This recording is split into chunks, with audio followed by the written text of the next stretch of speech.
Hello and welcome to the Overachieving Shit Show. I am your host, Dr. Kate Rodriguez.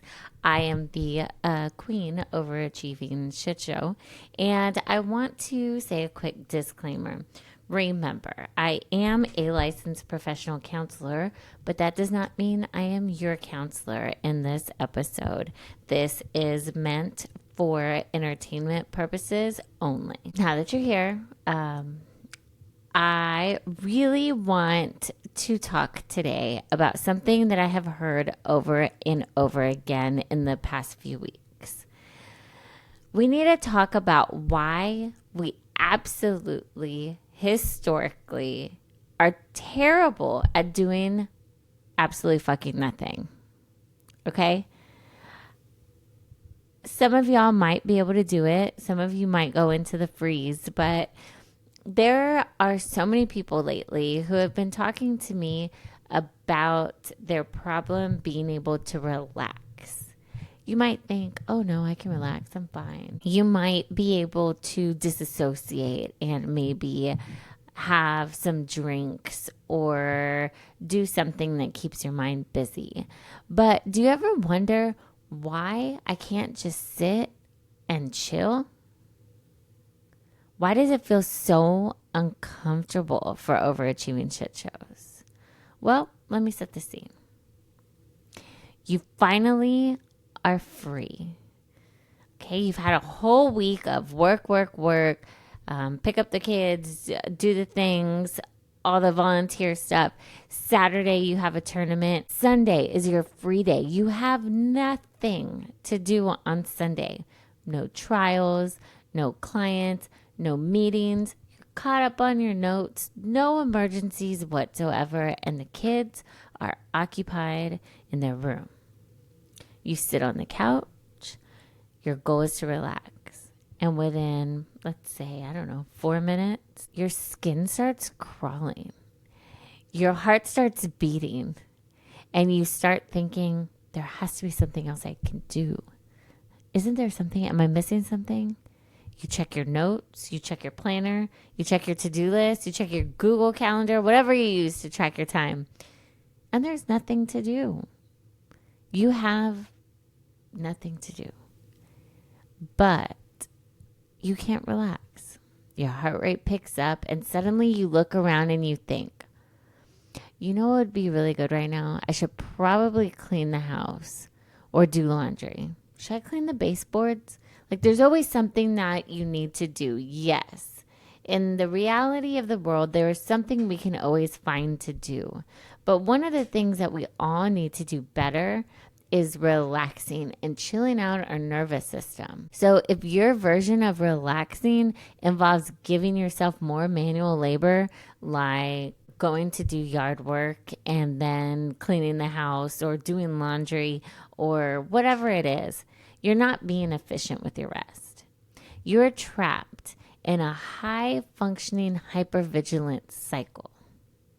So today we're going to unpack why your brain treats rest like it's some kind of existential threat and why looking put together on paper usually means we're running a marathon inside of our own head.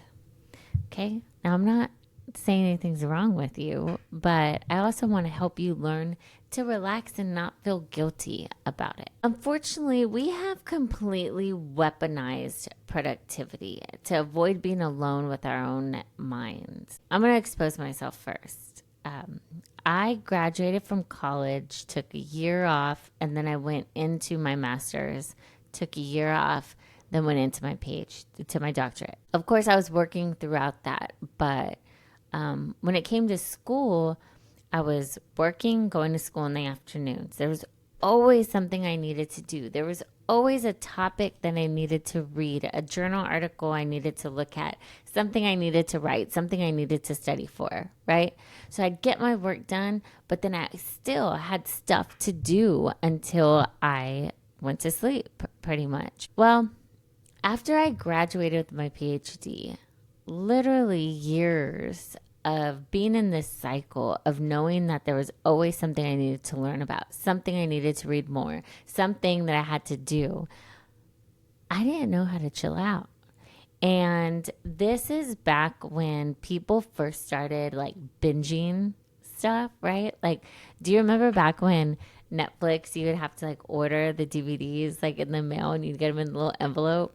Well, that started happening like while I was in grad school, right? So people were like binge watching like Mad Men or West Wing. And I know I'm totally aging myself and I don't care. I was kind of jealous. I know I've talked about this before with COVID, like the people that got to just like chill and space out. But I know we all had our different problems. But when it came to finishing school, I really wanted to just like be a normal person. Like I wanted to learn how to relax and chill the way other people did.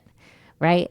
So that was back, I mean, we're talking like 2013, 2014. And I was like, okay, all these people are watching reality TV. What's this all about? So I turn on Keeping Up with the Kardashians. Please don't judge me. And I turned it on and I'm like, okay, this is what I guess people find entertaining now. And after all these years of having to do all this research and talk about all these tough topics in the counseling program, also in the PhD program, I lost my brother. My dad got cancer. My grandma was sick. I lost my grandma. I went through a lot. So I was in a kind of survival mode that I'm sure many of y'all are familiar with. No matter what kind of situation, it's like life hits you and you still have to keep getting up, right? I was in the middle of a PhD program when all this tragedy hit my family and I couldn't stop working. I couldn't just be like, okay, I'm going to be sad for a year and not work or do anything. I had to keep going, right? So my body was just got like my mind, even though I'm not doing physical labor, and my mind was just going for so long. So when I sat there and tried to watch Keeping Up with the Kardashians, because everyone was talking about it and posting about it, my brain could not process it. I would sit there and watch TV and think like, maybe I should be watching a documentary or something. Maybe I need to watch something on like Freud. Or is there something where I could watch that I'll still be learning? I couldn't read a book for fun for like a good while because I was so used to having to read something that was based in theory or something that taught me something that made me learn. And this was a really hard change for me. I remember my husband walking in at the time, a boyfriend, walking in and telling me, what the fuck are you watching? And I was like, it's Keeping Up with the Kardashians. And he's like, you're literally watching reality? Like, are you okay? What's wrong with you? Because that was so out of the norm for me to do something like that. Now, don't get me wrong. I was traveling. I would go out. I would have drinks. I would go to parties. I would do fun stuff. But nothing that actually truly was relaxing, you know, like where my body wasn't having to move and my mind wasn't having to go. And so that's what I was trying to teach myself on how to do. Like I literally felt like I was supposed to take notes on reality show. Like even to this day, people talk about Real Housewives and Vanderpump Rules. And I'm like, so where do I start? Is there like a season or do I start with like a best one? Do I have to start from the beginning? It feels really weird just jumping into something where I don't know what's going on. Like, do I need to research these characters? Where are they living? Where do they make their money? Wait, what's happening to them now? And I start thinking too hard into it. And I know I'm not alone here. Right? So it's like, why are some of us teaching ourselves that watching reality TV or learning how to meditate or anything is like an assignment, right? We act like it's a corporate assignment that we're going to get graded on. Like, how do we do this right? How do we start? How do we relax? And I know it's not just me. I'm going to pick on my husband, my favorite thing to do, until he becomes a guest. Then I'm going to keep using him as examples, just FYI. So I look at my husband and he has worked so hard to get where he's at. He has been doing physical labor for so long. Now he does so much mental labor. He is exhausted, right? But he a lot of times gets his work done very early in the day. So he might have a couple hours of work in the morning, and on some days he has nothing to do for hours before the kids and I get home. But he feels guilty because he's been used to working so many days out of the week, so many long hours, doing so much stuff that he feels guilty. No matter how much his logical brain tells him, you deserve this, you did all the things you need, like chill out.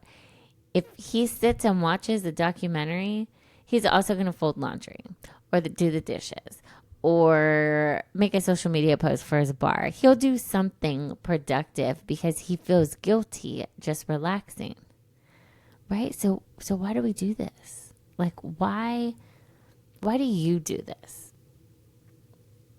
I see clients every single day. I see brilliant doctors, nurses, teachers, so many different people in different professions and different stages of their life who they work all these long shifts. They save lives. They are doing huge things. And on their day off, instead of sleeping or reading a book, watching a show, they treat their personal life like a military operation, right? So it's like, wake up on Saturday and here we go. We got to do some chores. We got to clean the bathroom. We got to scrub the baseboards. We got to do the laundry. We got to do this. And have you done this? And we got to run these errands. We need to organize the garage. We need to get stuff done because all we have are the weekend. You're not being graded. Okay? We're not being graded on these things. If all these moms, like there's so many moms that have careers that often feel bad because they aren't like as involved with their kids as some of the other moms, right? And you've heard me talk about this before. And the mom guilt, we really got to drop. I have said it loud and proud many times that I am a Venmo mom. I will ask the room mom, the one who does all this super extra stuff, the one who makes the snacks and does the crafts and volunteers for all the things in the middle of the day at the last minute, which I never understand that. Not that I don't understand how they do it. I don't understand why they don't tell us the last minute. But all those moms like doing the paper mache volcano for the science project and helping their kids go above and beyond in those kind of ways, I used to feel really guilty. I would compare myself to them. And then one day I talked to some and they were like, no, we have the time. We like to do it. It's cool. Like, this is us being our overachieving selves. You do your overachieving stuff. Venmo us. That's totally fine. And it helped me feel better. Like, sometimes that conversation can just help you feel better about relaxing instead of coming home after seeing 8 clients and then doing all the crafts with the kids. Like, sometimes you got to give yourself a break, right? So I think I mentioned in another episode, but I highly doubt everybody here has listened to my episodes. I'm still honestly shocked that anyone's listening. I give an example that I heard my colleague use a long time ago about glass balls and rubber balls, right? So they talk about how it's like in life, all of our responsibilities are like these balls that we're juggling, right? The rubber balls you can drop and you can pick up later. They'll still be there. The glass balls are the things that you cannot drop. Okay? But not everything is a glass ball, so stop fucking pretending that it is. So many of us think that every single thing is like, we got to do it all. And that's not true. We're not good at everything. We don't have time for everything. We don't have the mental capacity for everything. We got to give ourselves a break in some area. Okay. So the clinical breakdown. So let's strip it down. Let's figure out like, why are we treating everything like glass balls that cannot be dropped? Here's the clinical truth. It's not a personality trait. You might just say, I'm that kind of person that just goes, and I'm always busy. That's just me. Okay, maybe that is part of you, but it's not, you're not just someone who always likes to stay busy. A lot of times Your body is stuck in a trauma response, and it's called hypervigilance. So for those of you who have never heard of the word hypervigilance, it's the people who are always watching their back, like what's going on, who's going, what's happening, right? We see a lot of people with PTSD who are very hypervigilant, constantly checking their surroundings, constantly needing to know what's around them. They're usually the people who, when you go to a restaurant or really anywhere, they have to have their back to the wall and they have to be facing the door because they need to know what's going on, right? Well, you might not have PTSD, but maybe you're an eldest daughter. Maybe you're an overachiever. Maybe you're that reliable one of your family or friend group, right? Or maybe you've just been working in a high stakes field for a really long time. Healthcare, law enforcement, first responders. Your body is starting to adapt to chronic stress. Your brain learns that being on high alert is what's keeping you safe and it's keeping you alive. But also, maybe that constant busy and hypervigilant, it's what keeping you successful. Being that hypervigilant might be what gets you praised. So what happens? How are you supposed to stop when your go, busy gets everyone to say like, oh my gosh, you do so much, Sam. Like, Sam, you're the best person. Jesse, you get all these things done. You are doing amazing. Taylor, how do you have all these jobs and still keep a smiling face? Yes, I used all names that can go anyway on purpose. I wasn't calling anybody out except maybe Taylor, who will be a guest as soon as I get everything up and running. So what does happen when you sit still? You know, since I did just say Taylor, I'm going to use my friend Dr. Taylor Feldman as an example, and she's going to be the next guest, hopefully. We took a class in our PhD program that was, I don't remember what it was called, with Dr. Ricard, but it was about like stress management. One of our final grades was to do a relaxation for the whole class, right? I don't know how many people we had at the time, probably about 10. Each of us had to walk the class through a meditation, progressive muscle relaxation, deep breathing, whatever you chose, and you had to do it to the class, right? I have always been made fun of for my voice. People have always told me that my voice was annoying or too squeaky or too loud. I don't know how to whisper or whatever, right? Obviously, I'm over that right now. But at the time, I was like, Dr. Ricard, like, can I write the meditation and have somebody else deliver? Because I am so nervous about, like, how do I get someone to relax with my annoying voice? And he was like, your voice isn't annoying. You're fine. Just do it. So I'm terrified. And I go up there and I do this progressive muscle relaxation for my class, for my whole cohort. And everyone fell asleep. So everybody looked like they were asleep. And honestly, out of a lot of the stuff, most of the stuff that we did in the program, that was one of my proudest moments. Like, not only was I made fun of for my voice, but then I was able to use it to put some super stressed out people to sleep during finals week. Big deal. Except Dr. Taylor Feldman. And she will correct me if I say this story wrong, but what I remember her saying was, I'm not ready to feel the stress. She didn't want to close her eyes and go along with my meditation because she knew she was so stressed out that if she stopped and listened to her body and calmed her thoughts, all that stress was going to come up and she was going to feel it. And she wasn't ready for that. So she was the only one that did not close her eyes and actually relax for me. Not that I'm holding a grudge, but it did teach me a very important lesson because a lot of us aren't ready, right? Because what happens when you sit still? Your body is going to interpret that sudden quiet and stillness as vulnerability. right? To an overworked nervous system, peace feels like you're dropping your guard while you're in a war zone, right? If you're not looking around and watching your back, then you get killed. That's what our nervous system is acting like. Your brain is panicking. Quick, think of a problem. There's a crisis. Let's figure out something. Let's find a problem. And boom, now you're organizing your spice rack or decluttering your office. I don't know. And so that's kind of, in a simplistic way, like how it's going, right? You don't want to relax because you're not ready. You're not ready to feel it. So how do we do it? What's the action, right?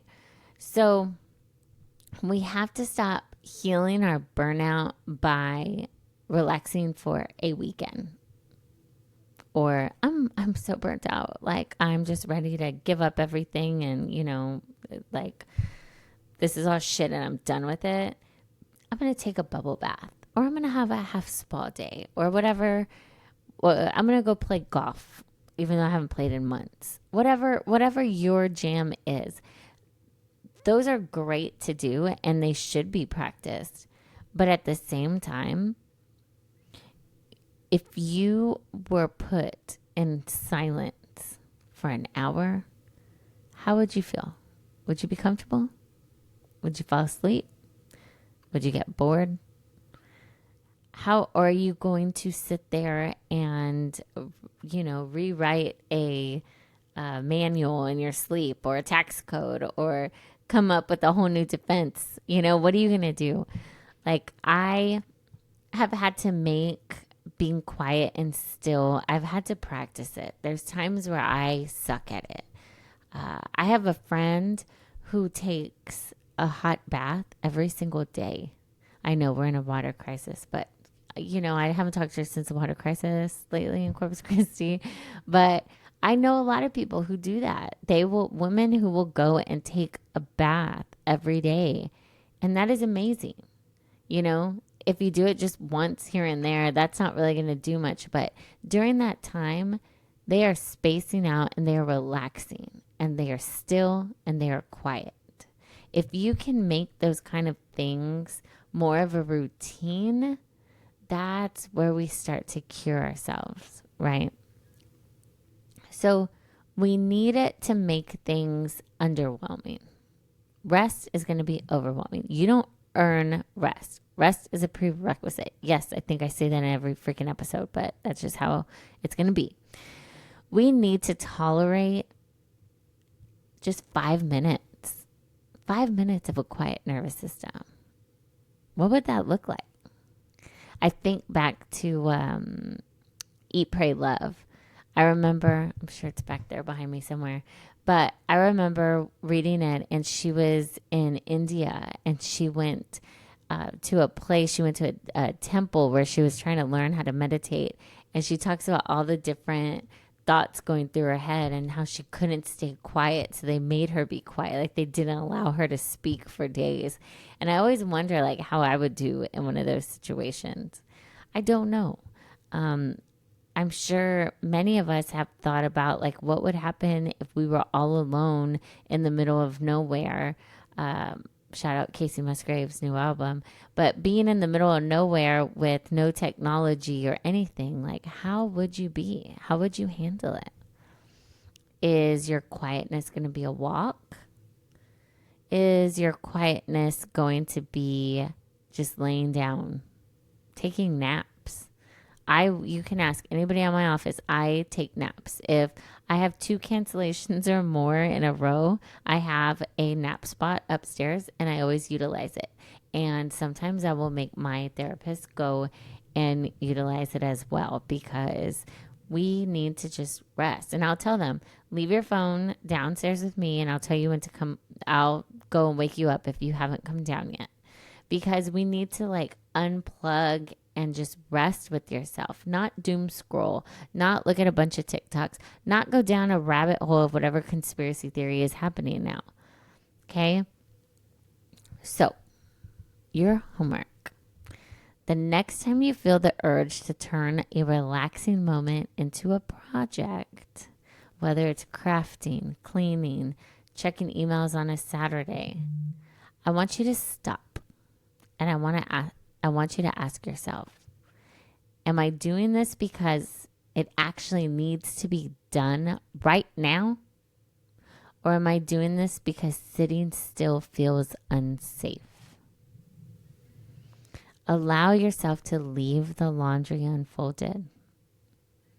Let that craft be mediocre. Let the tabs in your brain stay open without trying to force them to load. And just take a break. All right? I want y'all to start learning how to regulate your nervous system. And please let me know how that goes. I don't want your coping mechanisms to be aggressive to-do lists. I want you to reconnect with yourself and learn how to be still. So when it is time to relax, you can totally relax. Also, my kids think it's cool that 25 people have subscribed to me on YouTube. If y'all can make that a couple more, that would be really cool. I don't even know what that does, but I know that my kids have been checking and they're telling me, it's okay, mommy. I think you'll get more soon. I don't know why I need them, but they seem to think it's cool. So if you don't mind, subscribe and please reach out to me, whether it's on social media or overachievingshitshow@gmail.com to let me know if you're interested in being a guest or if you have any ideas on topics to talk about next. So I truly thank y'all for listening. I really hope that with these conversations, we can normalize burnout and learn how to be kinder to ourselves. Thank you for listening.